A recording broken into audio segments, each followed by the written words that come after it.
bisa bayangkan orang yang sedang terpojok, nggak punya uang, anaknya sakit, didatangi misionaris dengan petantang, penteteng, arogan, mengintimidasi. Wajar kalau takut. Merayu Fikri dengan serangkaian omong kosong, serangkaian tindakan yang mengintimidasi dan melukai hati kami, membuat ketakutan.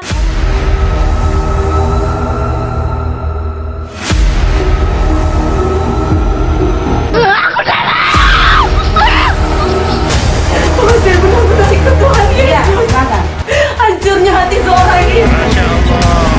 Mengalami kekerasan. Gabungan ini selama ini beroperasi atau istilahnya mereka masuk dari satu lembaga ke lembaga muslim yang lainnya. Namanya Rematia membasmi kristenisasi pemurtadan. Asyhadu an la ilaha illallah.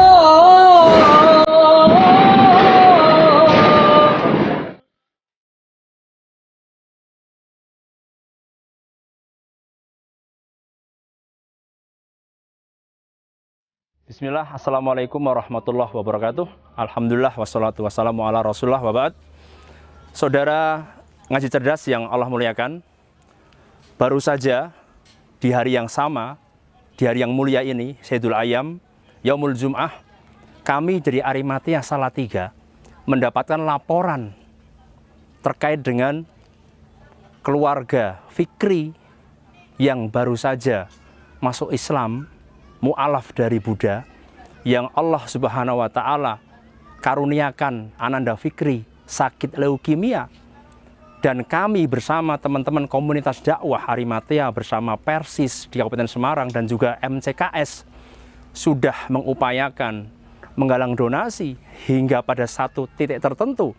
Ternyata yang menjengkelkan, teman-teman, ada 3 misionaris yang dia atau mereka itu sampai mendatangi di rumah sakit tanpa ada rasa malu, sampai memaksa untuk menggadaikan iman dia dengan iming-iming dibiayai hingga tuntas.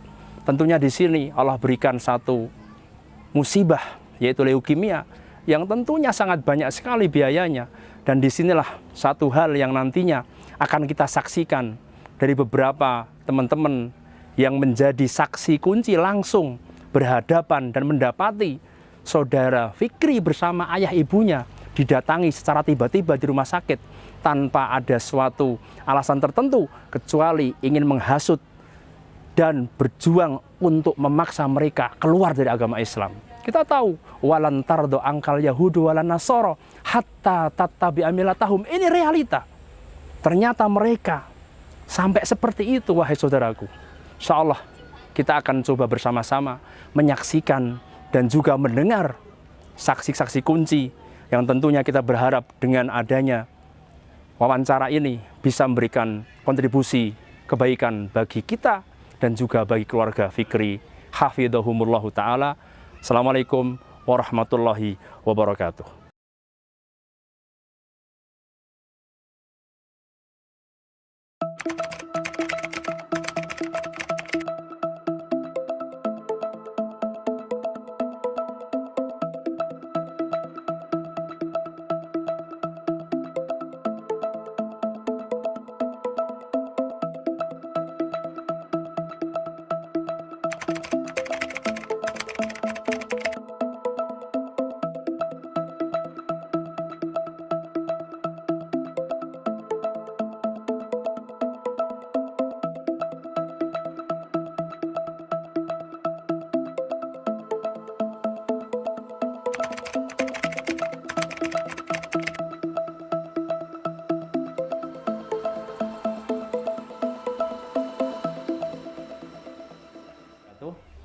Alhamdulillah, sahabat ngaji cerdas yang Allah muliakan, kami sekarang berada di rumah singgah atau mes milik TK Persis di Kecamatan Getasan di Desa Samirono. Ini bisa kita saksikan, ini Alhamdulillah Ananda Fikri di sebelah kiri saya sudah kita amankan. Karena melihat dari beberapa kekhawatiran kita yang tentunya dari pihak misionaris sudah beberapa kali mencoba untuk mempengaruhi dari keluarga. Alhamdulillah kami di sini difasilitasi kerjasama antara Arimatea dengan Persis. Alhamdulillah di sini ada saudari kita, ukhti kita yang bernama Mbak Widi, salah satu pegiat dakwah komunitas kita. Alhamdulillah beliau yang dari awal hingga detik ini membersamai Ananda Fikri. Di samping beliau ada orang tua Fikri yang insya Allah nanti akan menyampaikan hal-hal yang terkait apa yang beliau alami secara real dan secara nyata, manakala pihak misionaris atau dari orang-orang yang berusaha untuk mempengaruhi tadi mencoba untuk mengganggu, bahkan ingin mengeluarkan Islam atau berusaha untuk menggadaikan akidah dari keluarga Ananda Fikri. Tentunya demikian, nanti kita akan saksikan dan kita akan simak pernyataan dan hal-hal terkait dengan kesaksian dari Mbak Widi. Demikian, kami nanti langsung sampaikan kepada Mbak Widi. Nggih, matur nuwun Ustadz. Iya. Saya akan menceritakan kronologis saya bertemu langsung dengan 3 misionaris yang ini benar-benar pengalaman tak terlupakan bagi saya, karena meskipun sudah bertahun-tahun berkegiatan yang bersinggungan langsung dengan para mu'alaf, para misionaris, tapi baru kali ini berhadapan langsung dan itu membuat saya sangat emosi. Jadi waktu itu saya sedang besuk Fikri di sebuah RS. Fikri ini berada di sebuah ruangan isolasi karena Fikri menderita sakit kanker darah atau leukemia yang mengharuskan dia menghindari paparan kuman dari orang lain karena daya tahan tubuhnya sangat lemah. Tapi ternyata kami kecolongan, meskipun di ruangan isolasi ada 3 orang pengunjung yang tiba-tiba datang. Waktu itu saya kaget, loh ini siapa? Ada 3 orang kok ujuk-ujuk datang, duduk dengan santainya jegang, ada yang jegang, ada yang main HP, ada yang berdiri mondar-mandir, dan wajahnya angkuh begitu. Saya penasaran, terus saya tanya, maaf ini dari mana ya Mas ya? Ada yang masih muda jadi saya panggil Mas. Kami dari relawan Bu. Relawan mana ya Mas? Ya relawan Bu, kami biasa membantu orang, menolong orang sakit, terus membantu pembiayaan orang-orang yang membutuhkan, yang sedang sakit parah gitu Bu. Oh gitu ya, terus apa maksudnya datang ke sini Mas? Saya ingin memindah Fikri ke rumah sakit Sarjito Bu. Lah kok pindah ke Sarjito? Emangnya udah minta izin sama dokternya? Belum Bu, tapi kan kasihan Fikri kalau di sini. Loh. Ya nggak gitu toh Mas. Kalau mau pindah itu ya jangan main pindah aja. Harus ada prosedurnya, harus izin ke dokternya. Lah kok iso ujuk-ujuk main pindah? Mas ini sebenarnya dari mana toh? Saya berusaha menanyakan lebih lanjut. Tapi mereka tetap berkelit, nggak mau menyebutkan nama organisasinya. Mereka hanya bilang, kami relawan Bu, biasa menolong orang gitu. Nah, saya kan agak aneh gitu ya. Masa sih ditanya asal organisasinya aja nggak mau ngomong ada apa gerangan, padahal biasanya nama relawan itu dengan bangga, oh saya dari Persis, oh saya dari Arimatea, oh saya dari Mu'alaf Center misalnya begitu ya. Tapi dia nggak mau. Saya tuh akhirnya agak curiga gitu.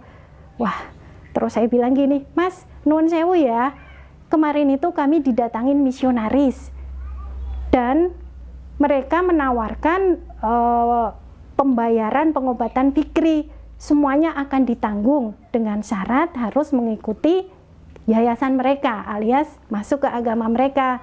Tentu kami tidak mau, kami tolak gitu. Lah terus Mas ini jane agamanya apa toh Mas? Dia jawab, saya Islam Bu. Lah sebelahnya apa? Islam juga Bu. Lah sebelahnya lagi Islam.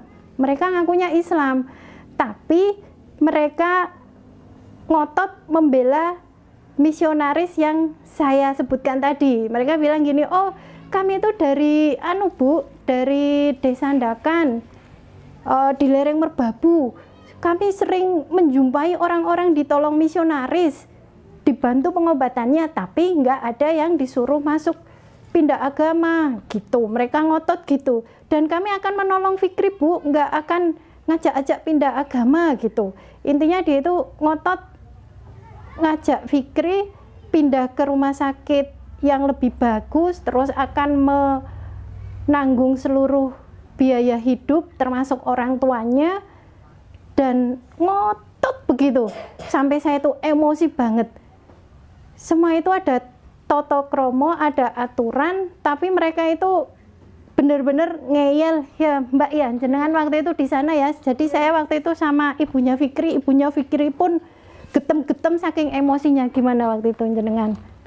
Tiba-tiba datang 3 orang masuk, terus bilang sama Mas Fikri mau dipindah di Jogja. Itu saya nggak mau.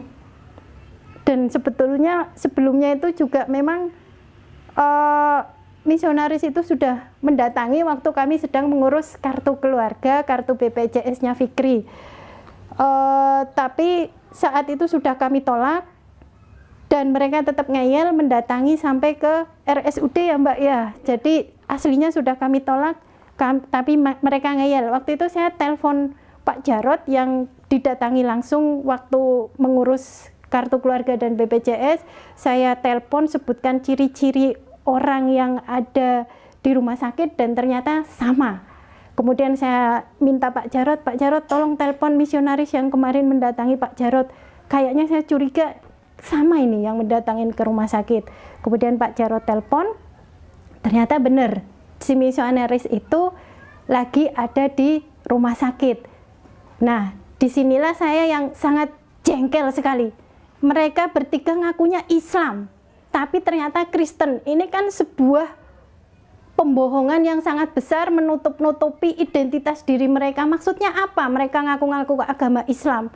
Mbok ya ngomong kalau Kristen ya Kristen, kalau jelas agamanya begitu, kami kan bisa memposisikan diri. Mereka itu bohong besar.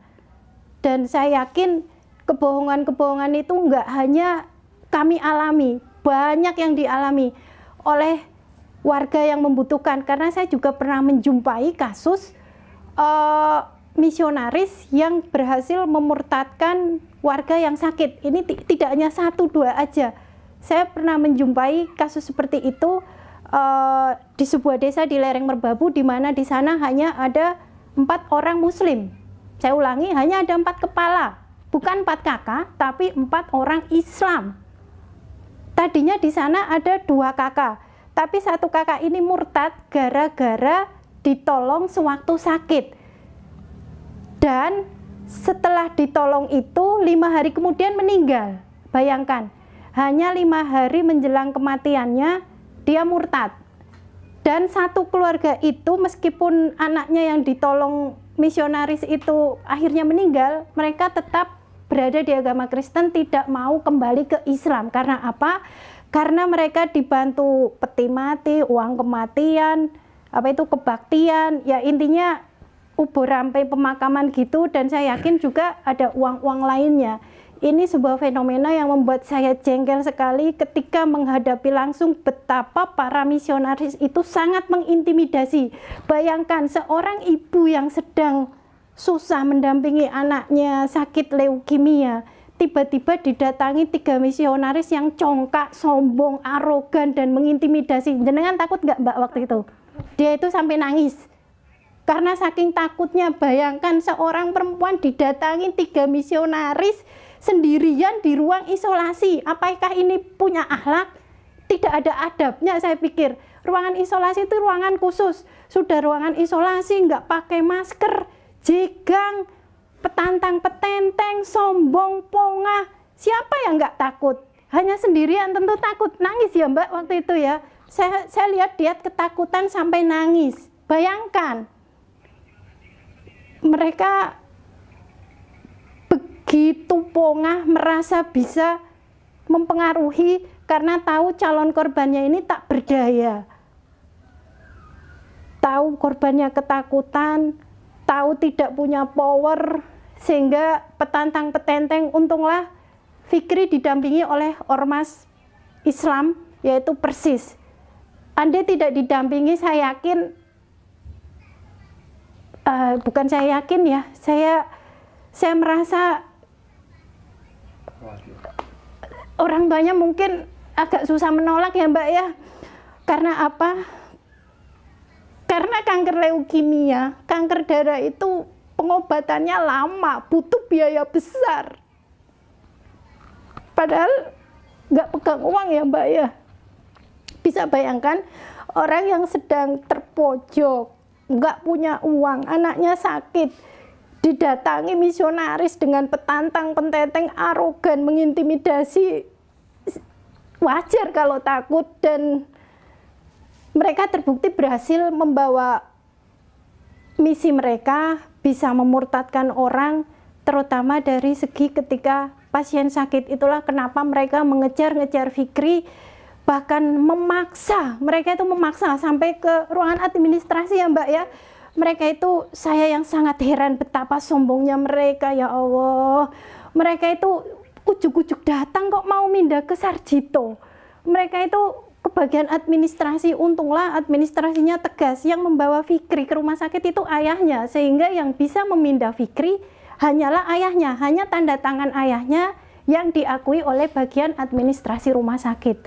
Alhamdulillah Fikri akhirnya bisa terlindungi, dan saya jengkel sekali melihat betapa, ya Allah, mereka itu kok ya kedel banget, sombong banget. Apa jadinya kalau tidak didampingi ormas Islam? Apa jadinya jika banyak kasus seperti Fikri-Fikri yang lain yang diintimidasi, dikintel terus kemanapun pergi oleh mereka? Itulah kenapa kami memutuskan saat ini Fikri kami amankan di TK Persis Samirono, dengan harapan para misionaris itu tidak berani datang ke sini. Kalau berani datang ke sini, maka kami ambil sikap tegas, kami akan memviralkan mereka dan akan mungkin membawa ke jalur hukum. Karena apa?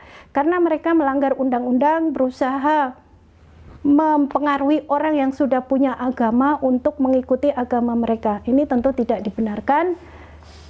Dan kisah seperti ini saya yakin banyak sekali, tapi baru kali ini kami menjumpai langsung dan merasakan langsung betapa emosinya kami menghadapi sosok-sosok yang sangat arogan, mentang-mentang mereka duitnya banyak. Saya yakin sosok Fikri ini sangat tepat dijadikan proposal untuk mengajukan dana ke Yayasan Misionaris Internasional. Itulah mengapa mereka begitu gigih, meskipun sudah ditolak, tetap mengejar sampai ke rumah sakit, bahkan mengintimidasi kedua orang tuanya Fikri yang secara psikologis lemah karena banyak yang dipikirkan. Demikian yang bisa saya sampaikan. Semoga tidak ada Fikri-Fikri lain yang akan menjadi korban para misionaris, agar menjadi perhatian kita bersama para ormas Islam untuk selalu peduli terhadap lingkungan sekitar, terutama dari incalan para misionaris. Terima kasih. Ya, terima kasih Mbak Widi yang telah memaparkan apa yang menjadi pengalaman beliau.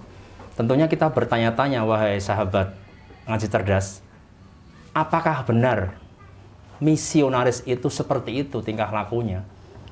Apakah mereka itu memiliki tujuan dan goal-goal yang harus mereka perjuangkan hingga sampai mengintimidasi?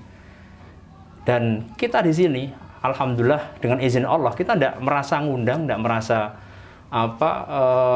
ada istilahnya itu satu hal yang tentunya memang menjadi takdir Allah.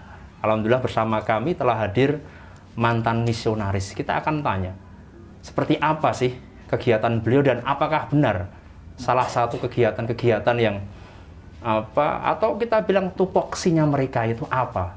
Apakah itu menjadi satu hal yang urgent sehingga kita akan mengafirmasi apa yang disampaikan oleh Mbak Widi, apakah benar atau tidak?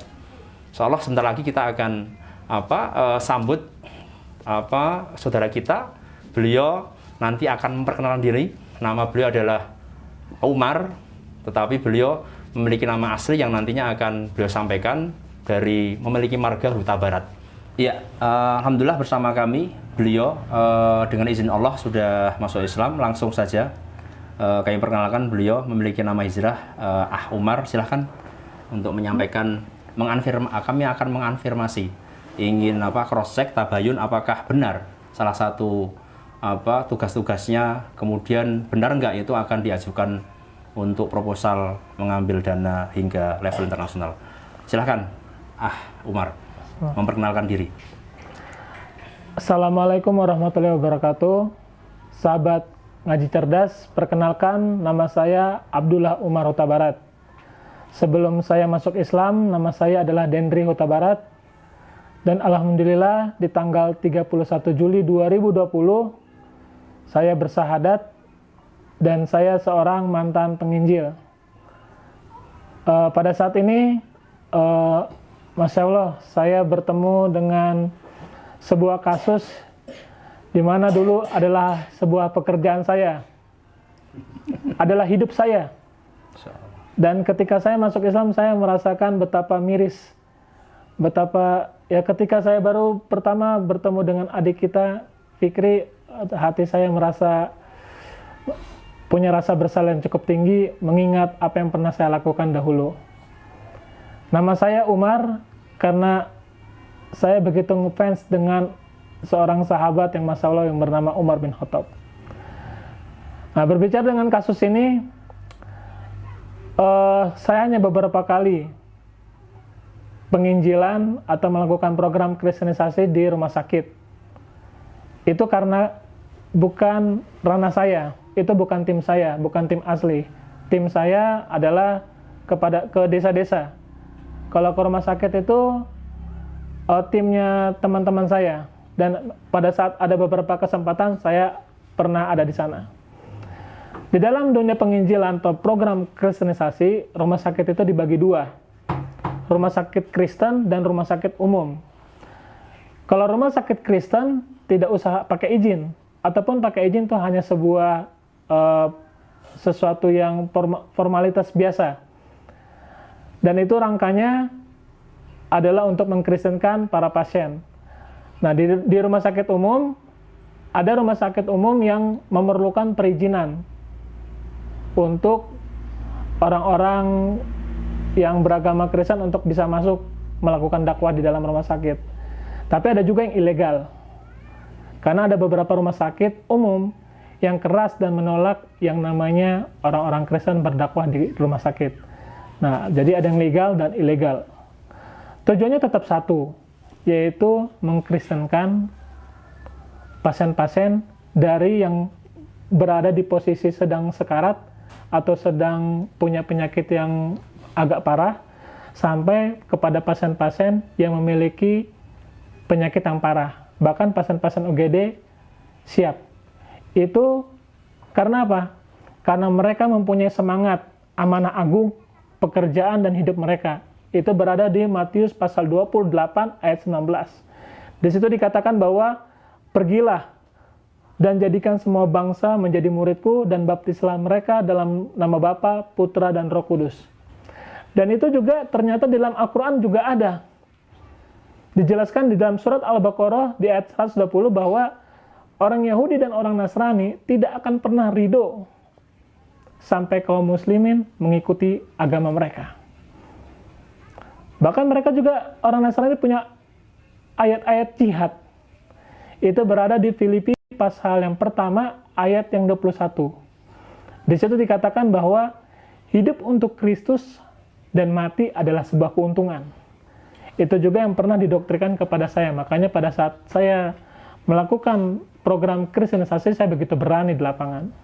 Karena ada ayat jihadnya gitu. Jadi kalau ketika mati dalam penginjilan, balasannya surga tingkat atas.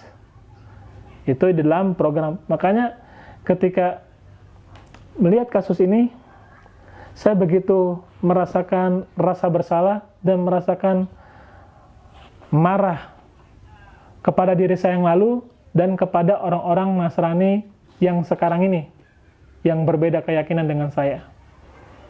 Bahwa seorang misionaris dalam membantu pasien-pasien rumah sakit yang agama Muslim, atau agama Buddha, atau agama Hindu, itu adalah membantu melewati pengobatan dana. Dan mengobati pengobatan dana itu bisa dua. memang harus orang ini menjadi seorang Nasrani, atau misalkan kalau misalnya keluarga ini tidak menjadi seorang Nasrani, paling tidak orang ini tetap menjadi seorang Muslim, tapi Muslim yang meninggalkan apa yang diyakini di dalam Quran dan As-Sunnah.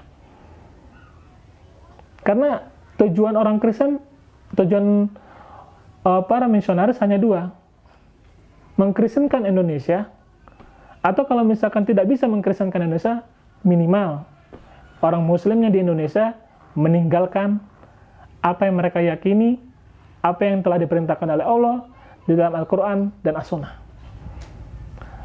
Sama seperti yang kasus tadi. Anak kurang paham apa nanti target mereka itu sebenarnya apa? Apa ingin mengkristenkan, benar-benar mengkristenkan keluarga daripada adik tercinta kita yaitu Fikri, atau sebaliknya keluarganya tetap Muslim atau Muslimah, tapi meninggalkan apa yang diperintahkan Allah di dalam Al-Quran dan As-Sunnah. Oleh karena itu, saya secara pribadi memohon kepada kaum muslimin yang menonton video ini, bahwa kita harus membariskan, merapatkan saf kita, bahwa orang-orang di luar sana tersenyum melihat kaum muslimin, tapi sebenarnya dalam hatinya sangat membenci, tidak akan pernah ridho sampai kita mengikuti apa yang mereka yakini. Oleh karena itu, saya mohon,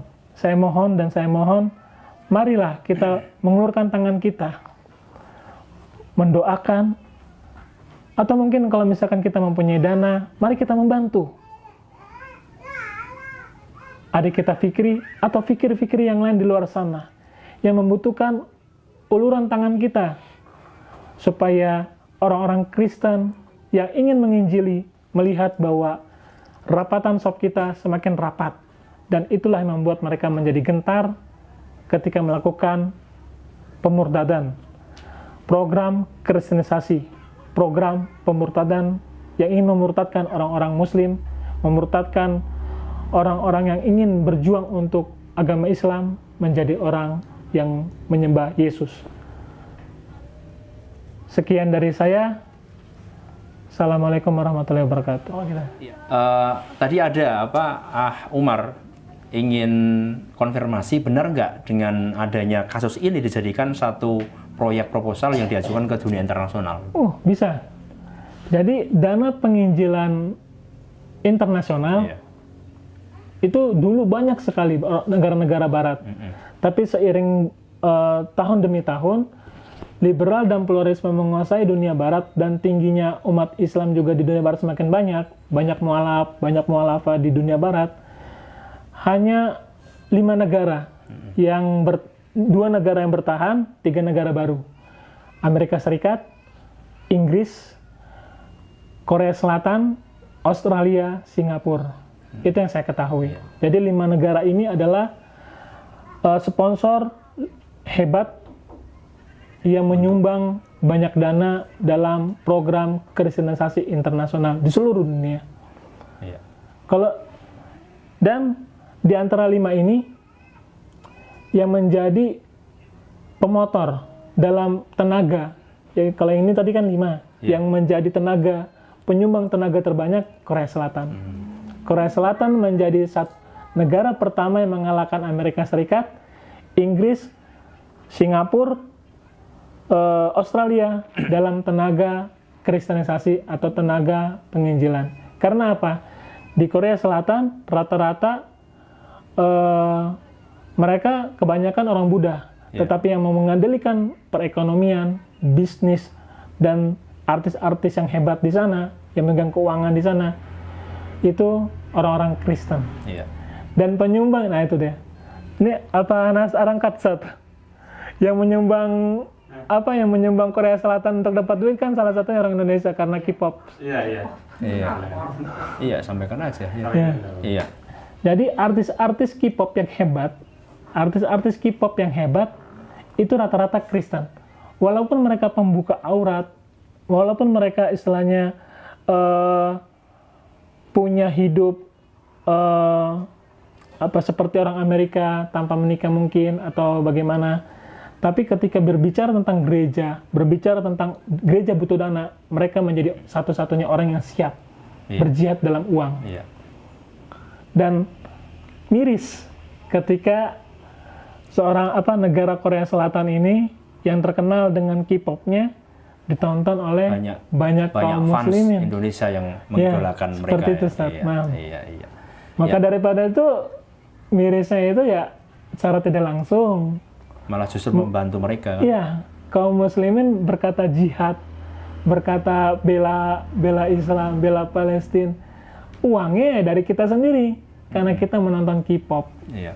Kita menonton produk-produk orang kafir, produk-produk dari negara orang kafir yang tidak mengenal Allah Azza wa Jalla, dan uang itu dipakai untuk program penginjilan internasional. Iya, Mbak Widi, yang saya mau tanyakan, tentunya dari pihak pemerintah sudah mengcover BPJS ya. Iya, saya punya pengalaman, mungkin nanti disampaikan, tidak hanya biaya pengobatan, tapi ada biaya wirawiri, kesana kemari, dan hal-hal lain yang tentunya tidak terduga.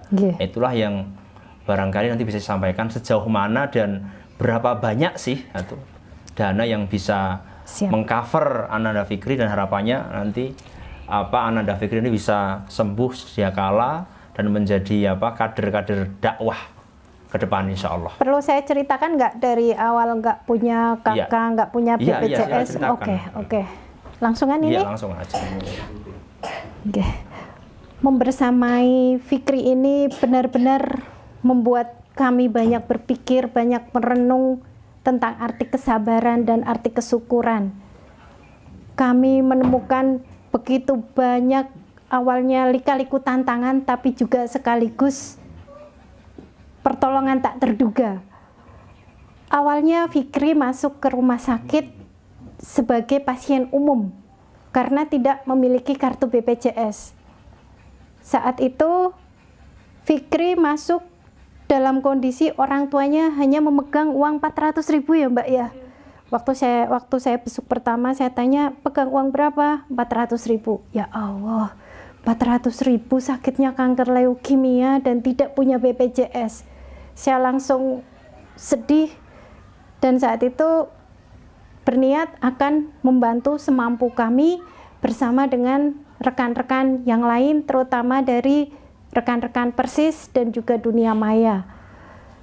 Waktu itu kami dari pengurus Persis sepakat untuk galang donasi dan juga untuk membantu mengurus nomor induk kependudukan karena Fikri belum punya NIK sama sekali. Kedua orang tuanya Fikri menikah secara siri ya Mbak ya, waktu itu menikah secara siri hingga punya 2 anak. Yang pertama Fikri, sampai Fikri sebesar ini tidak punya akta kelahiran ya Mbak ya, tidak punya akta kelahiran, tidak punya kakak, sehingga ketika kami mau mengurus kartu keluarga dan BPJS itu ya Allah, hampir nangis. Waktu itu kami keliling mengurus itu ternyata repot sekali. Saat itu kami baru tersadar ternyata betapa pentingnya administrasi kenegaraan itu harus dilengkapi. Singkat cerita, akhirnya kami bisa membuat kartu keluarga. Itu pun setelah muter-muter mencoba memasukkan Fikri ke kartu keluarga kakeknya, tapi nggak bisa karena kakeknya juga nggak punya surat nikah ya Mbak ya. Ini yang membuat kami mumet banget waktu itu, hampir nyerah, intinya lemes banget. Tapi di antara keruwetan itu Masya Allah selalu datang pertolongan tak terduga. Dokter-dokter di RSUD tempat Fikri dirawat itu sangat baik, terutama dokter spesialis anaknya. Beliau sangat bersimpati, bahkan menggalang donasi internal dokter di rumah sakit dan membayar biayanya Fikri. Ini pertolongan tak terduga sama sekali. Masya Allah, kami bahagia sekali. Masih ada dokter yang begitu baik, begitu perhatian merawat pasiennya sampai dengan urusan biaya. Kemudian dokter tersebut juga mengajukan ke dinas sosial dan dinas kesehatan. Akhirnya Fikri bisa di cover. Ini benar-benar pertolongan tak terduga dari Allah. Dan selama di cover itu kami terus berusaha membuat kartu keluarga dan kartu BPJS. Akhirnya jadi kartu keluarga itu setelah 2 minggu mengurus baru jadi. Kemudian kami mengurus kartu BPJS juga jadi, tapi ternyata ada peraturan baru bahwa kartu BPJS bisa dimanfaatkan sebulan kemudian. Kami membuat kartu BPJS itu tanggal 11 Oktober, kemudian baru bisa membayar itu tanggal 26 Oktober dan bisa aktif baru 11 November. Ini rentang waktu yang lama. Dan selama menunggu masa pengaktifan BPJS itu, alhamdulillah Fikri masih ditanggung oleh Dinas Kesehatan. Ini benar-benar pertolongan tak terduga. Kemudian nanti jika kartu BPJS sudah jadi, insya Allah Fikri akan dirujuk ke Rumah Sakit Karyadi yang lebih bagus pengobatannya, peralatannya, akan kemoterapi rutin, diprediksikan akan melakukan serangkaian pengobatan hingga 2 tahun ke depan. Dan perlu diketahui bahwa jarak dari sini ke Karyadi itu lumayan jauh. Sini kan lereng Merbabu, ke Karyadi itu sekitar 70 km.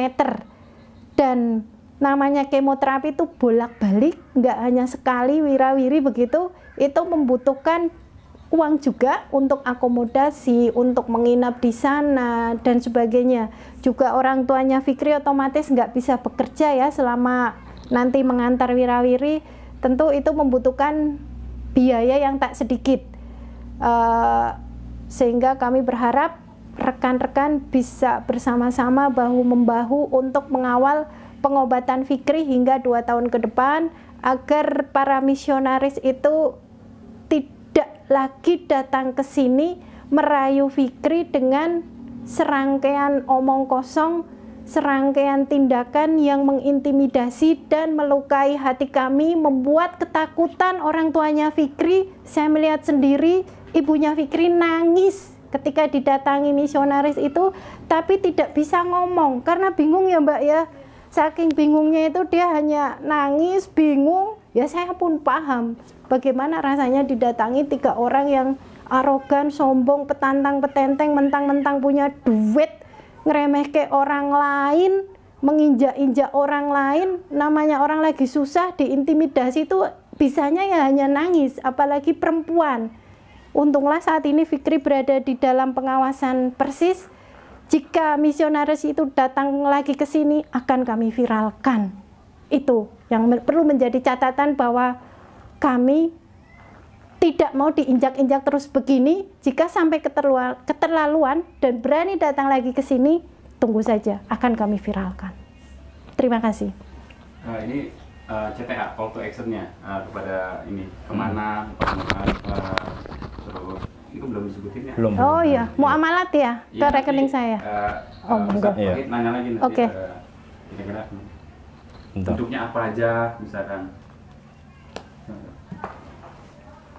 Iya, sahabat ngaji cerdas yang Allah muliakan, alhamdulillah kita tadi telah mendengarkan apa yang menjadi kebutuhan dari Ananda Fikri, dan tentunya pesan saya untuk Ananda Fikri dan keluarga dalam Al-Quran Allah berfirman surat Al-Insyirah ya kan, inna ma'al usri yusra, inna ma'al usri yusra.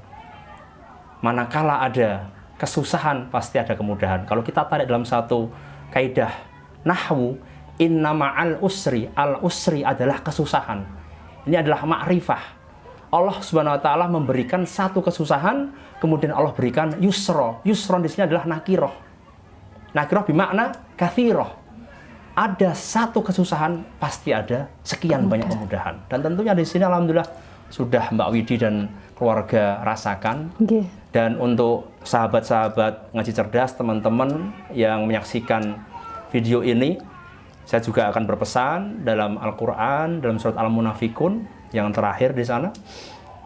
Allah berfirman, ya ayyuhalladzina amanu la tulhikum amwalukum wala auladukum an dzikrillah wa may yaf'al dzalika faulaika humul khasirun wa anfiqu mimma razaqnakum min qabli ayyatiya ahadakumul maut fayaqula rabbi laula akhartani ila ajalin qarib fa asaddaqu wa aqum minas sholihin. Di sini satu kemuliaan, satu amaliyah yang akan disebut-sebut oleh orang yang sakaratul maut adalah apa? Fa'as-sodaqah wa aku minasolihin. Ya Allah, berikanlah aku kesempatan untuk bersodakoh. Sampai dia meminta pada Allah, walai yuakhirallahu nafsan idza jaa ajaluha. Ya Allah, tolong dong, kasih aku kesempatan untuk hidup sebentar lagi. Untuk apa? Awalu marah mahia. Yang paling pertama kali apa? Diminta untuk bersodakoh. Ini kesempatan kita. Dan tidak akan pernah berkurang mana qasat min sodakotin.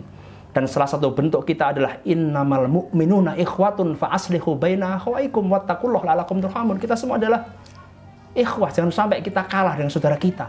Saudara mungkin saudara non-Islam yang mereka berjibaku membela, membantu mereka. Di sini ada objek yang harus kita bantu. Dan insya Allah nanti kalau ada yang berkenan, silahkan nanti bisa dikirimkan ke rekening bank yang insya Allah nanti akan disampaikan oleh teman-teman Persis. Dan yang terakhir kami ucapkan terima kasih kepada Mbak Widi, kemudian seluruh pengurus Persis dan juga keluarga serta Umar Huta Barat atas kesediaan dan juga kelonggaran waktunya. Semoga apa yang telah kita upayakan di sore hari ini, di Yaumul Jum'ah, kita sore hari ini bisa berdoa juga, semoga dimudahkan. Ananda Fikri, Allahumma sfi antas syafi la syifa'a syifa'uka la yughadiru saqama. Semoga diberikan kesembuhan dan kita juga mendapatkan jariah terkait apa yang kita upayakan pada sore hari ini. Akhirnya saya mohon maaf yang sebesar-besarnya. Terima kasih atas perhatiannya. Saya akhiri subhanakallahumma bihamdika asyhadu alla ilaha illa anta astaghfiruka wa atubu ilaik. Wassalamualaikum warahmatullahi wabarakatuh. Waalaikumsalam.